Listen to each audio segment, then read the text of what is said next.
Assalamualaikum warahmatullahi wabarakatuh. Alhamdulillahirabbil alamin. Allahumma shalli ala sayyidina Muhammad. Amma ba'du.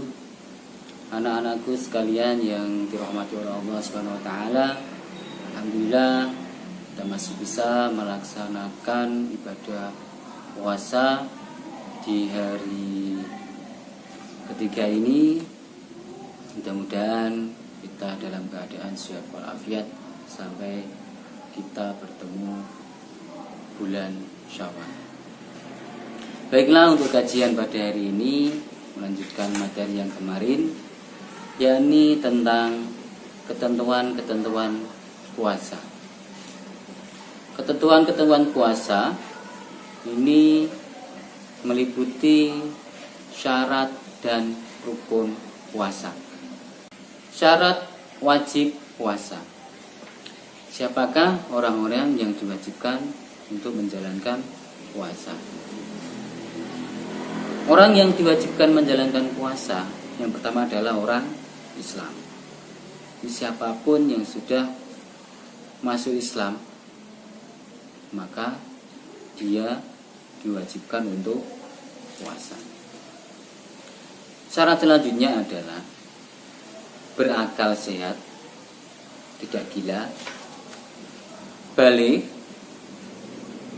itu artinya sudah dewasa. Ukuran balik bagi seorang anak perempuan adalah ketika dia sudah mengalami haid.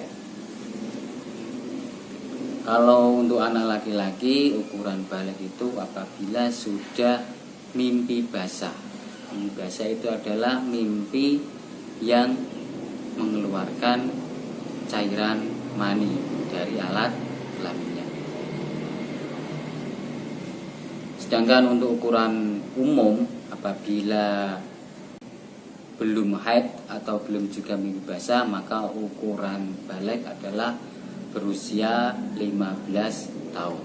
Jadi kalau misalkan belum haid atau belum mimpi basah tapi sudah berusia 15 tahun, berarti dia termasuk balik. Selain berakal sehat,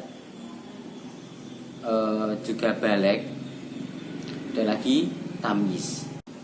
Tamyiz itu dia bisa membedakan mana yang baik dan mana yang buruk. Ya. Kalau ukuran tamyiz ini untuk anak kecil misalkan ya. Anak kecil itu kalau dia itu belum bisa membedakan antara mana yang baik, misalkan mana tembelek, mana makanan, itu artinya belum tamyiz. Tapi kalau sudah bisa membedakan yang mana makanan, mana kotoran, dan mana sesuatu yang baik dan buruk, itu maka bisa dikatakan tamyiz. Dan untuk ukuran tamyiz biasanya kalau sudah anak usia 7 tahun atau paling tidak sudah sekolah, anak kelas 1 SD ke atas, itu sudah bisa dikatakan tamyiz. Namun belum wajib puasa kalau belum balik. Bukan berarti belum balik ini tidak usah puasa.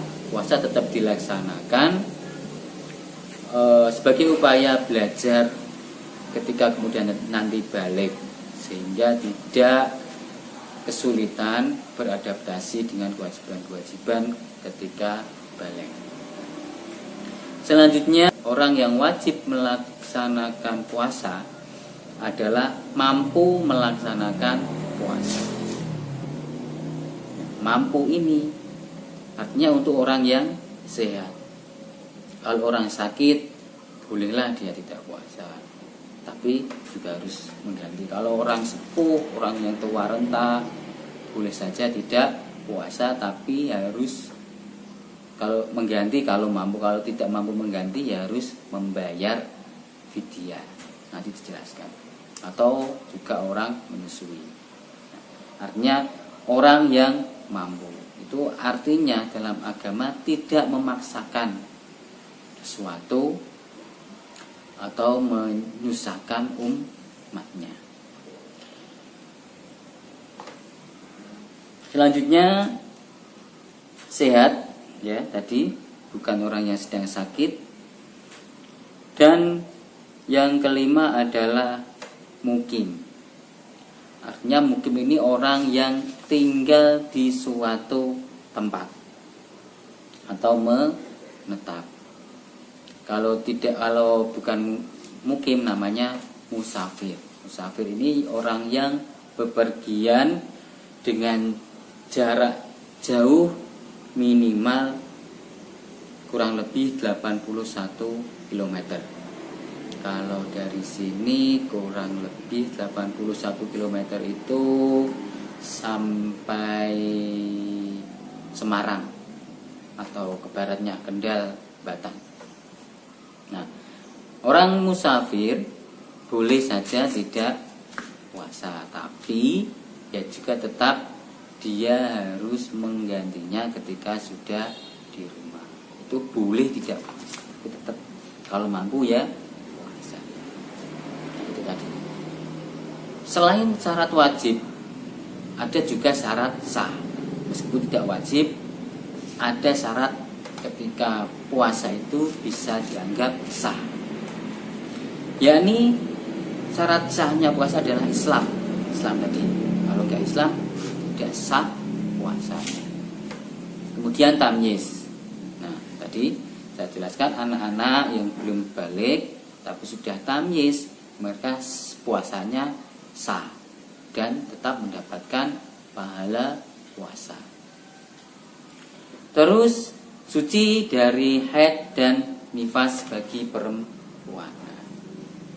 Tidak sedang dalam keadaan haid, tidak dalam keadaan nifas. Nifas itu adalah darah yang dikeluarkan perempuan setelah melahirkan.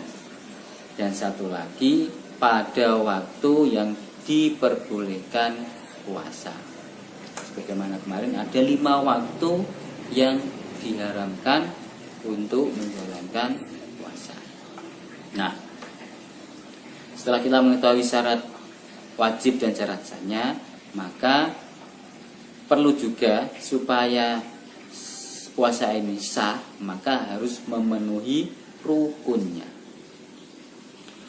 Rukun puasa hanya ada 2, yakni niat. Karena segala sesuatu itu bisa dikatakan sah apabila ada niatnya. Begitu juga puasa. Niat puasa ini dilakukan malam hari.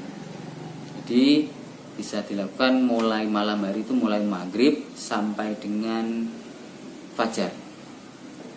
Jadi makanya orang umumnya melaksanakan niat ini ketika setelah tarawih. Boleh saja ketika setelah tarawih atau bahkan setelah buka itu boleh. Dan lagi atau saat sahur.